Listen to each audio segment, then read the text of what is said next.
Welcome to the show. It is Tuesday, January 19th, 2021. Hope you had a happy MLK Day. Did you celebrate? I did. I did laundry. Mixed the whites and the colors. I know. Does anyone ever celebrate anyone's day? Truly. People don't care about your day. Even if they get the day off. People don't hold a moment of silence in their home. No one lights a candle. It's just an extra day to get wrecked. People just get the day off and get hammered. Like, why am I smacked on my couch on a Monday? Oh, that guy that helped make the world a better place died. I think there's like some holiday next Monday. There's a 3-day weekend next week. I'll gas up the boat. Maybe we'll drop some hooks in the water. Yeah, no one cares. Not about MLK. I'm talking about just if you do something great and then people don't get the day off, they're like, man, well, whatever. Halfway through January 2021, got 25,000 troops to the Capitol. Everything's fine there. Nothing to see. More troops than that were deployed in Iraq. Now they're just playing Scrabble at the Capitol, waiting for shit to pop off. This country's doing better than I thought, actually. I was honestly surprised that we were all here in 2021 with running water, electricity. Thank you to all the plumbers, electricians, all the people that are actually keeping stuff running.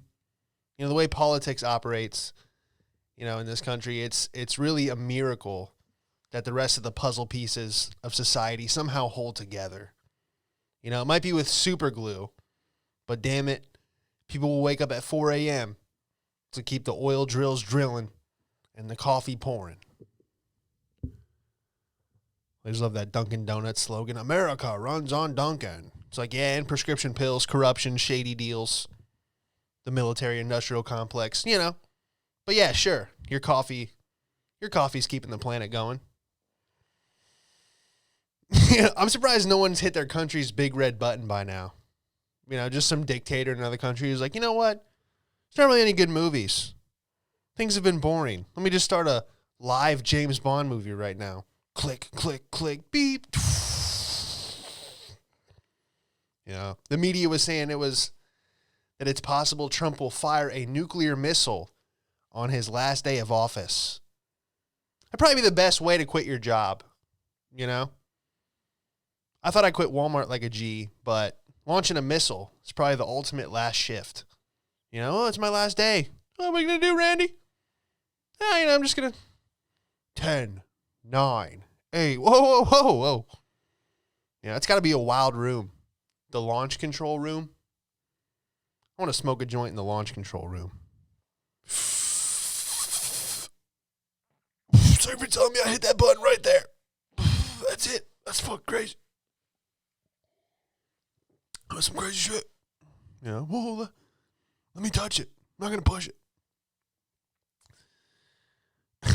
It's usually on like a submarine, right? Fucking. That's where they put all the nuclear missiles on submarines. Is anyone checking those people down there? Like, hey, is everything good down there?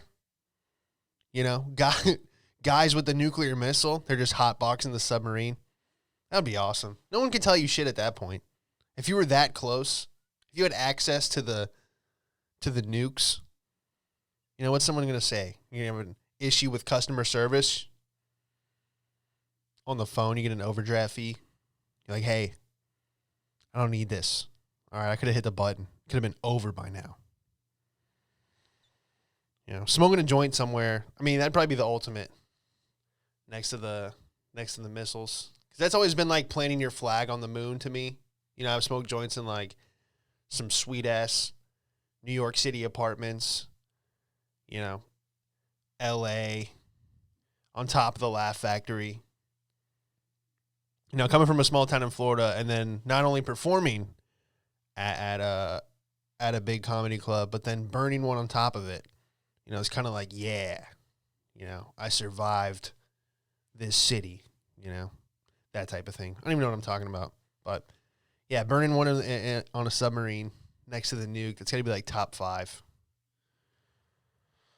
Trump's going to launch a nuke on his last day. Why not? You know, what do you shoot at? That's the thing. Oh, great. Just spilled coffee all over myself.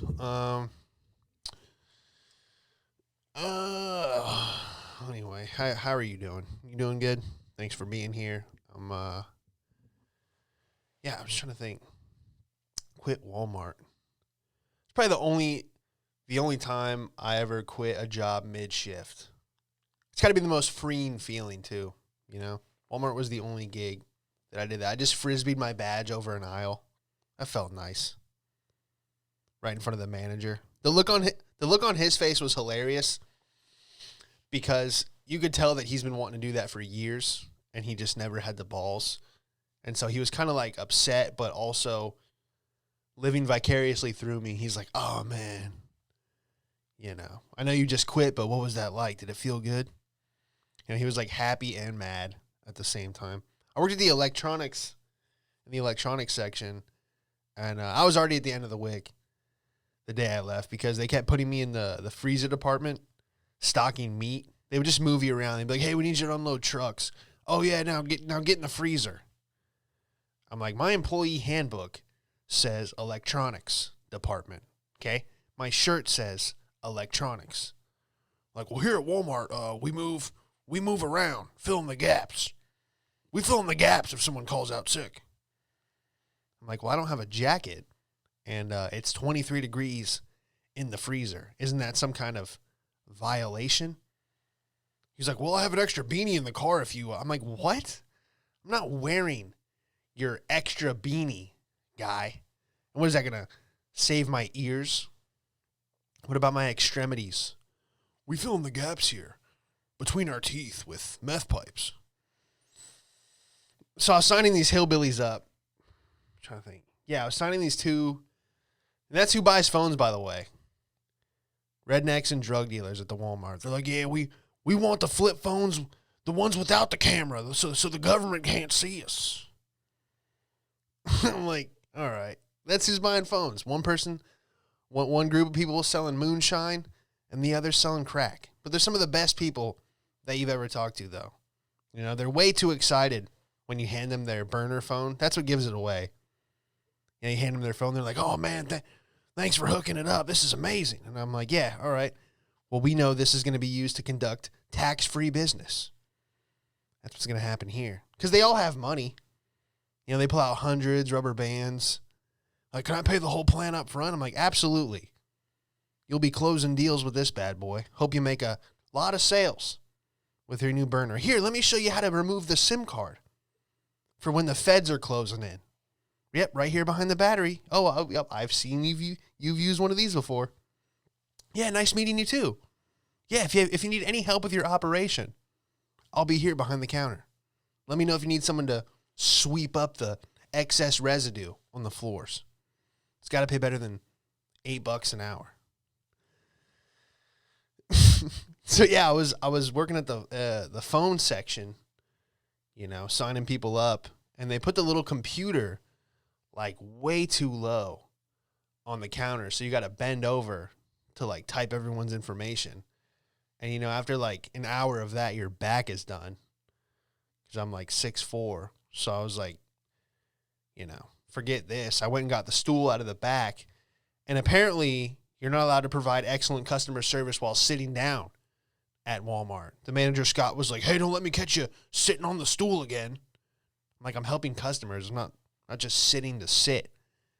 You know what I mean? I'm not going to end up like Susan with that hunchback in the fabric department. He was a lifer, man. The Walmart lifers were the worst. You know, because there's a lot of Walmart employees, you know, they're just there like out of high school. You know, I was there in high school. You know, you got people pushing carts. But then you have people with the 25-year sticker on their badge. This guy, Scott, he was 50 years old. He was always excited when the new video games arrived. Really dedicated to the cause. You know, that scared the shit out of me. Seeing someone with the 25-year sticker, they'd have a little gold emblem under their name tag, And they would flex it too. They're like, no one knows this place like me. I've worked every department. And I'm like, okay, yeah, you're 25 years in and you only rose to department manager. But okay. You know, if I stayed at that store, I would be vice president of the company by now. You know how easy it is to rise the ranks? You know, go through the ranks in Walmart. If you can tie your shoe at that place. If you show up without Velcro shoes, you're already ahead of the pack. Let's just say that. Remember this one morning, they had this, they used to do these like morning meetings, like get the culture, really get the Walmart culture going, get everyone excited to be yelled at that day. And it was like a little Walmart pep rally. They had a stage. They're like, all right, guys, let's, I forget to cheer or whatever. Sorry, I wish I remembered it. Wish I had it in the old memory bank. But yeah, they had this guy Ronald or Ralph or something. I don't know. He had like the Reno 911 mustache. He was probably like 40, 42, but like a hard 42. You know what I mean? Like I caught him drinking Jack Daniels in the Burger King parking lot across the street on lunch break, just straight out of the bottle in his van. He gave me that look like, you're not going to tell, are you? He had like that leathery kind of face. Name badge, had like Coke residue, cigarette burns in his little Walmart vest. Yeah, he's just like that guy in the Reno 911 with like the short shorts, but like if he had like a really bad drinking problem. Yeah, one morning they made him give like a testimony of how great it was, how great Walmart's been to him the last 10 years, and explain the new hires about the opportunities there. He's just up there. They got this guy up there. He's just shaking with nicotine withdrawal. Everyone's looking around like, is he all right? What the fuck is... He was up there like, Walmart's a great company. His hands are shaking violently. Everyone's like, is someone forcing him to say this? It was like a hostage situation. I was waiting to see a red dot on his chest for when he slips up his speech. Do. They just fucking take him out. Good old Wally world. Yeah, but sorry for the late episode last week. I was trying to do this 3-day fast. I don't know if you've ever done a fast before. I don't know. I was trying to be like, they said that if you do it, your like immune system resets and, all the spiritual stuff.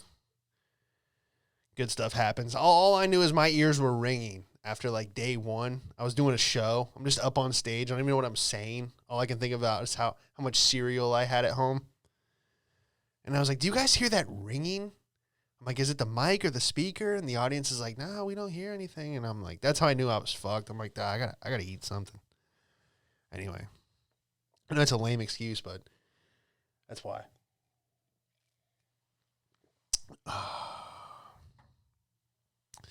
Came home. Excuse me. Came home. Nancy was watching. I forget what it was, like some documentary. They had like all the artifacts from the Titanic that they pulled off. They had a violin, and they were explaining like, yeah, the violin players played till the end because they knew there wasn't enough lifeboats, and they just kept playing. They were brave. I'm like, what? I'm like, that violin would be used as a club. I'm getting a lifeboat. I'm not playing for you. I'm not playing for you while the boat sinks. It's on my contract. Imagine being like a cruise ship comedian and it sinks. Well, you're just going to be on stage. Hey, yeah. So anyway, we're sinking, right? Oh, this is weird. No. I'm fucking tying the mic cord around someone's neck and getting a lifeboat. I'm not fucking telling dick jokes as my shoes slowly start getting wet. Roasting people as they run by, screaming, "Hey, you with the green jacket! What are you fucking?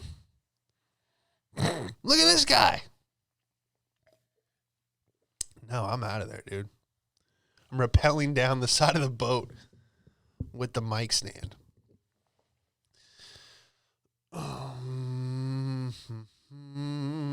We didn't have any. What was it? Let's see. We didn't have any Florida man news recently. We actually have a hometown hero. Capitol raid. I know everyone's talking about it. Where was that? Had the guy that stole the podium was from Florida. Nancy Pelosi's podium. What a legend, man.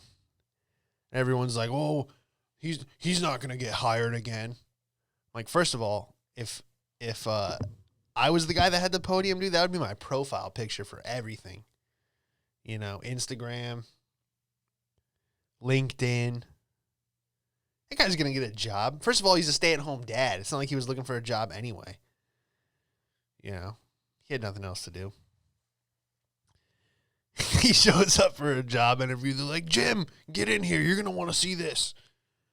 You know the guy that stole the podium? This is him. They're like, holy shit. He has upper management written all over him. Coronavirus. What's Kyle Rittenhouse up to, man? He's out, right? What's he up to? They had him at a bar. If you guys don't know this guy, we're talking about him in previous episodes. He was the one who shot like 3 pedophiles at some protest. They caught him at a bar wearing a free as fuck t-shirt. Who is this kid? You know, 18 in a bar, free as fuck t-shirt, out on bond. He's just at the house now. What is he, taking it easy? Playing some Call of Duty? How great would it be if this kid started vlogging? Became like the biggest YouTuber. He's like, what up, it's your boy. This kid could easily be in the rap game. You know? You know why? Because he has caught 3 bodies. And it's on camera. Yeah. This dude's got his whole life ahead of him. I've been watching a lot of bomb documentaries with Nance, and I mean like literal bomb. They have like the Ted Kaczynski, the Unabomber. They got the other one where they frame the fat security guard. It's called Manhunt. It's on Netflix. It's like the series. They have like, it's like 10 episodes. It's like one of those like drawn out kind of movie series. I think there's the same people that did the Waco one. I love that they have, you know, all these bombers and everything, they were created by the government. You know, Ted Kaczynski got MK Ultra at Harvard, which is sad. It's like, why you get into Harvard when you're 16 and then they just MK Ultra mind control you. And then they're like, we don't negotiate with terrorists. I'm like, okay, well, you created them. You know, the guy, Eric Rudolph, he was an ex-Army Ranger. He was making his bombs at Walmart. And then he hid in the woods for like 7 years. Yeah, they basically train the best explosive experts and then teach them how to survive in the woods. And it's like, what do you think they're going to do? You're going to release them back out into society and they're going to get a 9 to 5? This guy goes from making bombs every day and they're like, okay, now that you're retired, you're not going to do that anymore, right? And he's like, what? No, I'm going to send bombs in the mail and then I'm going to go hide in the woods. Come find me, fuckers. Now you're going to have to train someone better than me.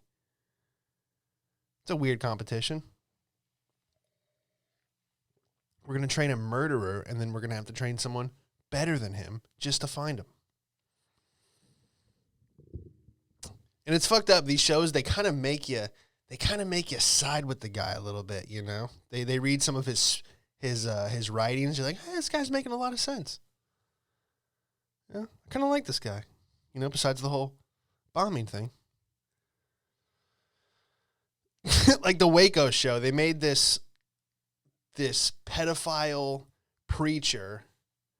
You know, he's banging everybody's wife. He's sleeping with minors. He runs this church. But then they just make him have this like swag where you're like, damn, you know, with a mullet like that, maybe he is the Lamb of God. This beautiful flow, sir. And he never asked any of his church members for a dime. So already not a bad preacher in my book. Wild shit, man. What else we got, man? My cat's been going crazy. Speaking of Kyle Rittenhouse, I call him Kitten Rittenhouse. He has every I never thought I'd be a cat person, but got this little guy from Nance, pulled him out of Onico, little Spanish hood, little Canelo. I just call him everything.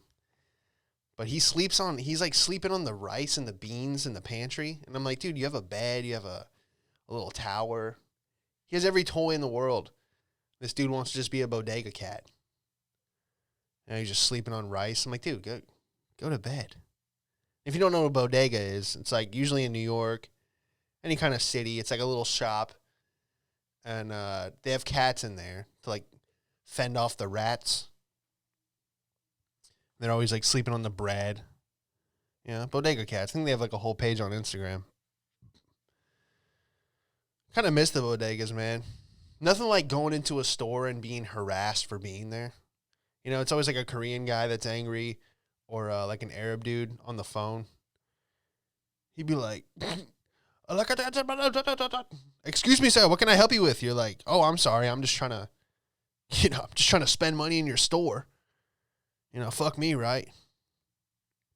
Turns out like the guys that are on the phone in the bodegas, they're actually talking to the Uber or cab drivers that are their friends. So then when you go get an Uber and some guy's yelling on the phone in Arabic, he's actually talking to the bodega guy. It's pretty funny if you think about it. Yeah, I think I got an Iowa show coming up. That'll be nice. I'm just kind of getting sick of the mics. You know, they're all the same, no matter where you are. If you're doing comedy or thinking about it, it's just you have the couple people that are actually funny, and then everyone else is just wasting time. They had a magician like a couple nights ago. He goes up there. He's like, "You guys ready to see some magic?" This guy in the front row just goes, "No." Boo. And then he goes, "All right." And then he pulls out a deck of cards because that's his act. You know, he's thinking everyone's going to go, "Yeah, yippee." But everyone goes, "Fuck no." And he goes, "All right." And then pulls out a deck of cards. You know, it's just so bad that it's funny. But, you know, if you're in the state of Iowa, probably be coming there next month. So I'll put some more of that on the gram for more details. That's pretty much it, man. Just been laying low. Been on Zillow again. You know, just looking at houses. Looking at big houses going, "Ooh, that shower is nice. Ooh, that shower is also nice. Oh, the third shower is also beautiful." You know, do all these homes come furnished? Every single home has a piano in it. Like, they just assume that rich people know how to play the piano. That's what's funny. Like, yeah, this is the piano room that no one sits in. But it's here. It's nice. They're just thinking you're going to have enough free time to learn how to play yourself.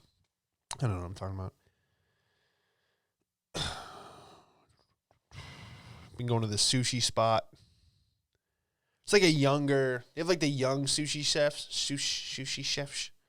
It's like, like the guys rolling the sushi, they're in their 20s, so they're playing like Japanese rap. You know, usually when you go to a sushi spot, it's like, I like the ones that are, you know, like the head chef is there. He's got gray hair. You never know how old he is. You know, I don't know how old Japanese people are until they have like a cane and they're like, you know, 3'11". Then you can be like, all right, he's probably like in his 80s. But these young kids, they're playing Japanese rap, and the sushi is really good, but the rap, it just sounds like a deaf guy, kind of, you know, with headphones on. It's just like, it's like someone singing that doesn't know the lyrics. It's pretty bad. You know, I'm not saying all that kind of music is bad, because they have just, you know, people are like, "Oh, you think it's bad because you don't know the lyrics, you know, if you spoke Japanese, it'd probably be fire." I'm like, all right, fair enough. But it's just not a good song. You know, they have like Mexican rappers. I don't speak Spanish, but some of it's fire. You know, they have the Hamong music from Gran Torino. See if I can pull that up. So like the Hamong, I used to listen to it, was like Hamong Tong Chi. It was like one scene where they were going down in the basement. And I'm like, and I don't know the lyrics, but it's definitely better than that Japanese shit they're playing. Oh, here we go. Yeah. dropping your mom, you know what I'm saying? Hamon It's on the ride too, Tong you know. T. Moto D, baby. Yeah, that's how we do it, baby. Yeah, that's how we do it, baby. Check it out. Got the New York hat. These guys go in. I'm gonna fast forward it.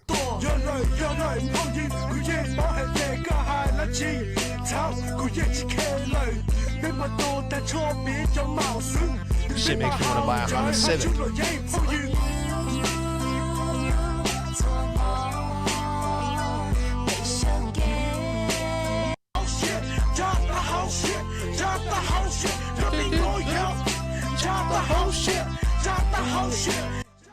He's saying drop the whole ship or eat the whole chip.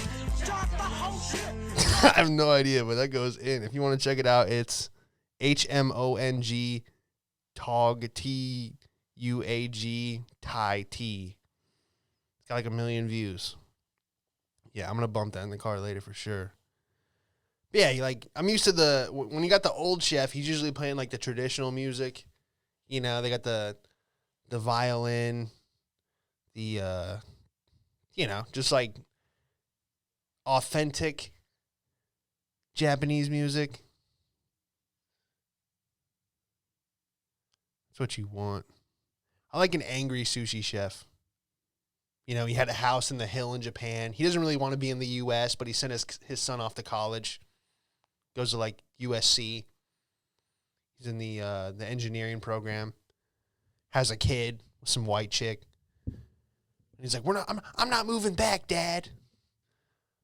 I'm staying out here in Los Angeles. And then the dad is like, fuck, if I want to see my grandkid, I got to move to the U.S. So then he opens a sushi restaurant. He's like mad. He's got to roll sushi for these fat white people that don't even know how to pronounce any of the names. Like, y'all have the sake? He's like, it's sake. Fuck you. But that's the best sushi you'll ever have. The guy that doesn't want to be making the sushi because he rolls it so tight because he's got that deep anger. You know, he wishes he was back in Japan. These young guys, you know, the sushi's good, but when you go to pick it up with the chopsticks, it unravels, you know? And that's because they were born here in Japan. They don't have that bitterness yet. They're just like, oh, I'm happy to be here. Let me roll this loose-ass sushi. I don't even know what I'm talking about. Thank you for listening. That'll probably do it. We'll be back Monday. Nancy is not here. She thinks I fired her. I had a little argument about the show. I'm like, hey, we probably shouldn't get ripped and then just talk about nothing, you know? So I'm starting to go back to having the bullet points of what I want to talk about. And, yeah, just going to try to make the show better and better. Just trying to do different topics, different things. But, yeah, man, we'll see you next Monday or Tuesday. And, yeah, everyone on the YouTube that subscribed, everyone leaving reviews, appreciate it. And, yeah, we'll see you next time.